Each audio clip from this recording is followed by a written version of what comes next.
Want to unlock the potential of LinkedIn and accelerate the growth of your personal brand? My online LinkedIn program offers a step-by-step system to help you do just that.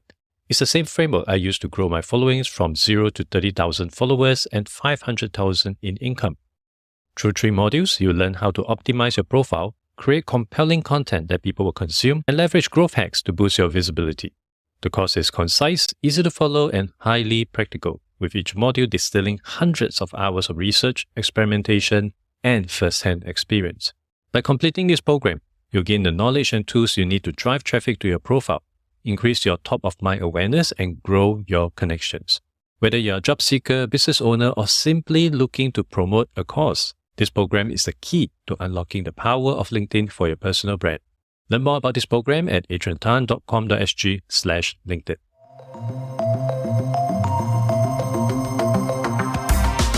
Hello everyone and welcome to another episode of The Adrian Tan Show.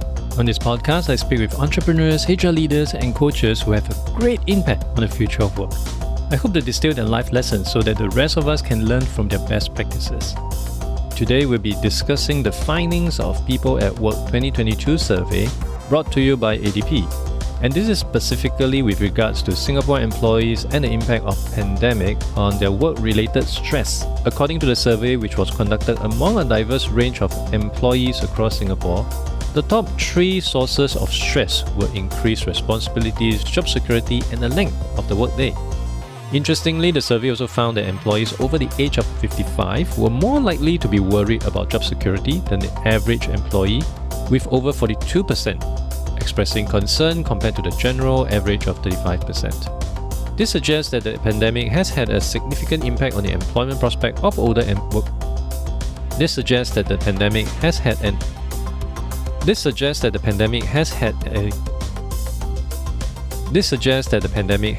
a significant impact on the employment prospect of older workers in Singapore, and highlights the need for employers and policymakers to pay particular attention to the challenges faced by this demographic.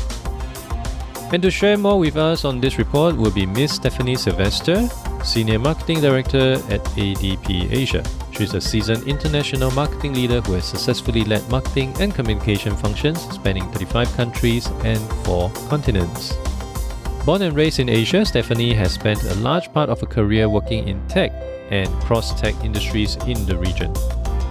She began her career in public relations, consulting agency side before transitioning in-house to run marketing functions at Fortune-ranked industry leaders such as Intel and Verizon. She subsequently joined ADP in 2021. Hey Stephanie, welcome to the show. Thanks, Adrian. Great to be here. Help us understand, what are the 3 main sources of stress for employees in Singapore over the period of your survey? We run this survey every single year where we talk to workers around the world about a variety of different questions. And the 2022 survey was a follow-on from a series of questions that we ran throughout the course of COVID. And it was really interesting to see because during COVID, initially things started with, everybody's gone into lockdown. They had high degrees of stress because of uncertainty. Over the course of 2 or 3 years, we've seen an evolution in that. And it's interesting because I think the number one source of stress for most people is generally job security, right? But in this particular instance, and the last survey that we ran, it was actually increased responsibility without increased pay. And it's not really any surprise because during COVID, people were working from home and their work and their personal lives blended enormously. And so what you started to see was people having trouble separating those 2 things and people actually giving more time to work at home. So it's not really surprising that was the number one stress factor. I wouldn't be surprised too. Being independent and working at home by myself, I do realize I have something in common with the average employee in the office. That is, we don't really know how to manage our time when we are at home. And just like fulfilling the Parkinson law, we just fill in whatever spare time that we have. A disclaimer, I'm 44 years old, so I belong to the Gen X category. Did your respondent from other category like the boomers, millennials, especially Gen Z, do they feel similar? That was a common feeling across whether you're a single person, whether you're a married person without kids, whether you're a family with kids, or whether you're a person who is in a later stage of their career. Everybody felt that blurring. And the response to that blurring was determined by all the other things that are happening in life. If I take the example of many of my colleagues who have small children or children in school, they would be trying to coordinate breakfast, lunch and dinner while their kids were trying to take lessons online, while they were trying to do conference calls, and there might be a dog or a cat interrupting them walking across the screen. The kids would come up in the middle, and then mum or dad might actually have to excuse me for a minute and run off and go and attend to the children, especially if they didn't have extended family at home who were able to help. And what that did was meant that everybody started time shifting and time slicing. And at first, it was really difficult to adjust to because everything was just madness and chaos. But I think I remember reading somewhere, and excuse me if this is not entirely accurate, but it takes about 250 days to change a habit, to genuinely change a habit that is well and truly ingrained. And so I think because we spent so much time in lockdown, people started to get into a rhythm and a routine of how they would manage their time. And so they might have spent the days physically on a conference call when they were working from home. They might have then determined, okay, after the kids have gone to bed or after we've had dinner, I'm just going to get online and do a few emails or something like that. And so that time shifting and time slicing has generally become the norm for us. But also in doing so, right, it has introduced alternative types of stress. And I think one of the most important things that actually came out of the research over and above stress and job security and things like that was this idea of flexibility. It's the norm now, right? It's not a perk in anybody's life. We need that flexibility because we got so used to working with that over time. I have been in a situation where I'll be doing something and my kids would run into the room. Just my dog barking outside is enough to drive my stress level way through the roof. And these are the small little things that we try to manage well. The other thing that you mentioned would be on job security, which obviously would add to another layer of stress. When it comes to job security, again, looking at the different generations that may have responded to your survey, does it cut across as well? Or would it be a case where perhaps someone who is older might be a bit more concerned about job security, whereas the Gen Z will be like, I'll just become a TikToker or Instagram influencer? Across the board, if you look at all generations, job security, or the people that cited job security as one of their top sources of stress, ranged about 35% across the board. But when you started to look at people over the age of 55, that actually rose to about 42%. And there's a whole bunch of reasons potentially for this. Number one, you've got people with families, added responsibilities, concerns about their ability to get another job, concerns about potentially being considered too old. The world is moving into a vastly different direction and digital skills are increasingly being demanded. But digital skills aren't just about using apps. We're talking about things like programming now. We're talking about things like the ability to be able to integrate solutions or analyze data in great depths. And if you're over the age of 55, there's an element of retraining, uncertainty that comes with that. One of the key contributing factors to this stress is pandemic induced, which means we have to work from home, we have to manage work and our personal life at the same time. Does that mean that employers who are asking employees to return back to the office, are they actually doing us a favor by getting us all back into the office 5 days a week? It really depends on, number one, the industry that you work in. Number two, the type of role that you do. Number three, the type of person and personal preferences that you have as far as engaging and communicating with people.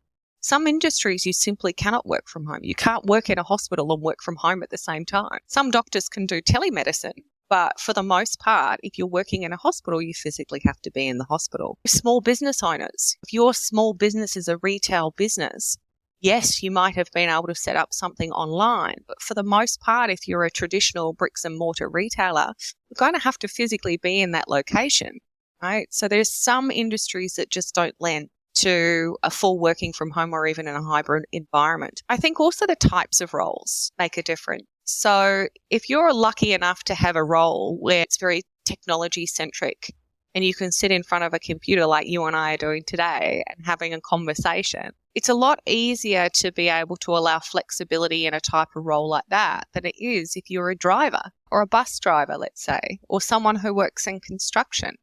So every different type of company and every different type of employer has to make decisions about, we want to give you flexibility. What does flexibility look like?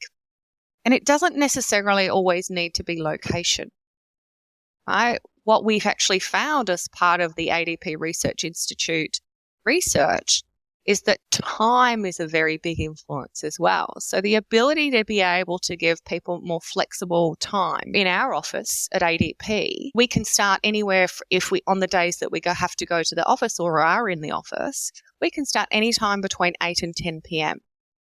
Now, our office is very flexible because many of our staff often have to talk to other geographies, people in Europe or people in the US, and they understand that we will have to occasionally work at night.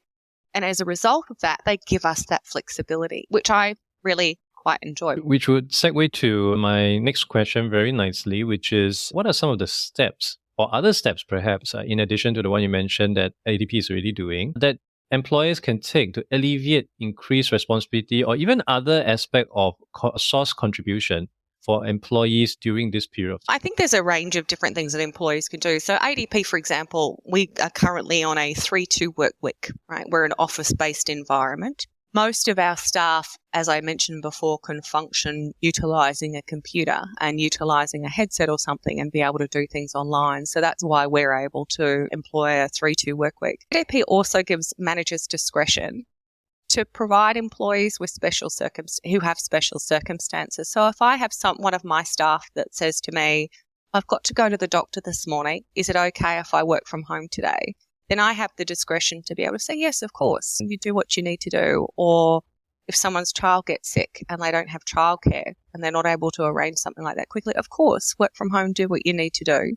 Let me know if there's anything that I can do to help or support you, or anything that needs to be done if you run into any trouble along the way. Other companies introduce things like flexible days. So they might give one day off a month, right, as a de-stress day or a relax day or a health and wellness day. Other companies allow you to, as I said, time shift or time slice so that you can apportion your days accordingly. I have a colleague that I work with who spends a lot of time on the phone with Europe and London.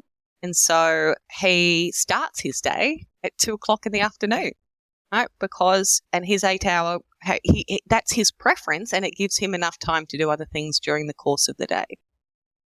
So there's lots of things that companies can do, but it depends on their structure, their workforce, the types of roles that they have, and what they can potentially offer. There's really a lot of different things that employers could consider to improve the well-being of their employees, especially during this period of time. It reminded me of a recent news that I read. It's about e-commerce giant Shopify. This was during the Christmas period, and they did something really interesting. They did a calendar purge. So the company canceled all non-essential meetings, including weekly, monthly check-ins. Most employees are pretty happy. I thought that was a good first step. Having said that, it's always a two-sided thing. Any tips for employees on what they could do to contain the stress level that they have at work? There's a wellness element that comes into this, and a couple of different things come to mind. We tend to get overwhelmed when there's a lot of things around us, when there's a lot of noise happening, when there's a lot of people coming at us with questions and requests and desire, like whether it's your family or whether it's the people that you work with. So putting boundaries in place is really healthy, right? While we were at home in the early stages of COVID, that was a little bit more difficult because we were just trying to figure things out. But it's also why hybrid working has become such a popular option. Because now you can put boundaries in place. You can put very specific things in place to help yourself. For people who are going into the office, typically if you go into the office these days, it's for collaborative reasons. You're not expected to go into the office just to physically be there, but you're expected to go and work with colleagues and spend that time talking and engaging and continuing to build relationships, which you can do online, but it's always much more personal when you meet someone one-on-one. So the act of physically leaving your home, taking transport to the office and spending that time with those people is a form of boundary. Making sure that you give yourself a time that you're going to leave and sticking to it. You can do that at home or you can do that in the office. Giving yourself specific times. I have a colleague, and the one thing that he does is every single lunch, he doesn't necessarily spend a ton of time eating, but he goes out for a walk because that helps him clear his head. It enables him, regardless of whether he's in the office or whether he's at home, it gives him the option to give himself that dedicated time to release some stress from his mind before he walks into the next thing. I think there's also an element of breaking down everything that comes at you into smaller little bits. Because we can't cope with life when there's a tsunami, but we can cope with life in drips or raindrops, right? Let's look at this thing first and then we'll take care of the next thing. If you are constantly looking at that great big wave of water that's about to come and hit you, that's when you tend to feel overwhelmed. And I think that one of the simplest things we need to do in our lives is break it down to the basics, add some boundaries, and then be disciplined with ourselves. And that's where people tend to find it a little harder. Do you think company can do a better job in educating employees about all these preventive measures? I've seen many instances where employer would say, oh, we're going to have yoga session, you can talk to therapists, etc., etc. But all this seems to be very reactive. What you mentioned about breaking things down, having compartmentalized them, going for a walk, maybe doing things in a different manner. I don't really see many companies guiding or coaching their employees on how to work better or how to do work in a more efficient manner. Is this something that companies are struggling with, or is there some other reason why companies are not really focusing so much on that? A lot of companies are, but everybody has different needs. And so when you work in an HR role, for example, you're trying to be able to give as many options to the variety of people that you're working with as possible. And you can't 100% satisfy everybody all of the time because our lives go up and down and we have peaks and troughs and things happen. I personally feel that forward-thinking companies put structures in place. And there's examples that I can think of at ADP where, for a while there, we would get a notification at 6 p.m. at the end of the day and it would say, do you really need to be logged in? So that was a really lovely reminder to say, you don't have to be online right now. You don't have to do this meeting. We would get little notes or internal communications that would say, have a lovely weekend. Drop everything, spend time with your family. We would get notifications of opportunities. We're going to have a lunch today. Come and join us. Take 2 hours off and spend time with your colleagues. Little things like that. All of those things help. But I also think that there is a big onus on people, right? Because people help people. Companies are corporate structure, but managers, the people who are managing their people, need to know their staff. They need to know what motivates them. They need to know what causes them stress. Right? They need to know the things that are most important in their lives, and then they need to help manage around that. That's why a really good manager is also generally a really good coach and can provide them with recommendations that are meaningful in their life. As opposed to just providing a structure or a program around that, it's really the manager that brings those structures and those programs to life and really helps bring them to employees who are experiencing those things. Right now, what we are looking at in the world is a lot of layoffs. This might trickle down into the rest of the economy as well. With that sense of uncertainty, do you think employees or employers may approach all this very differently? Yeah, certainly. But I would also be cautious as to not give excessive attention to tech alone because there are many other industries in the world, right? And during COVID, tech went on a massive hiring spree, hiring all these people because there was a massive explosion in digitization. And now what we're seeing is the pendulum swing back and the readjustment happening. But there are plenty of other industries that are still relatively healthy, that are still healthy, that are still actually continuing to grow into. I think there's a little bit of an economic uncertainty that's stemming from things in the world. Are we going into recession? Are we not going into recession? Things that are happening in China, because China's the closest it's been to recession for a very long time. That has a massive impact on those of us who live in Asia. So there's lots of news about tech, right? But tech actually only employs a very small portion of the world's population. It's a higher percentage in Singapore than it necessarily is in other parts of the world. But I still think that there are many other areas and many other different types of companies that are still offering plenty of opportunities beyond the great big giants. And I would look for those. For anybody that is experiencing tech layoffs, and I got a note from a friend of mine this morning saying, "Oh, happened to me." So I know many people that this has happened to, and it's really quite heartbreaking when it does happen, and it's very hard not to take it personally. But the one thing about Singapore is it's resilient, really resilient. And I think there will always be opportunities that come back. And while there are cycles where there have been layoffs occurring, in 6 months it could be booming again. What we're trying to do is ride out an uncertain economy. And so the best thing you can do is look for roles that offer continuity and consistency, and perhaps in slightly more stable industries. I'm certain the tourism and hospitality industry is doing fantastic right now, with more and more borders opening. I highly agree. Tech is just one small portion of the pie. Although by virtue of them always appearing in the news, it seems to give the impression that it's only tech and nothing else. But I'm sure that we all know that there are a lot more industries out there, and that hopefully would help to cushion the amount of negativity or the kind of impact that what the tech companies are bringing out to us right now.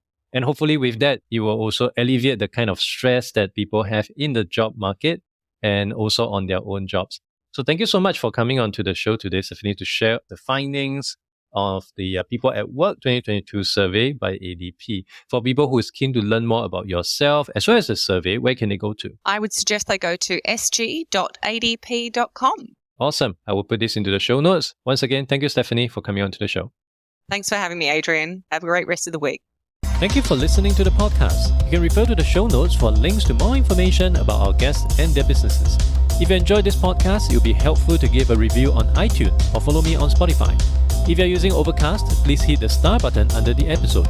That will help get this episode and podcast out to more people who may find it useful. I'll see you in the next episode of The Adrian Tan Show.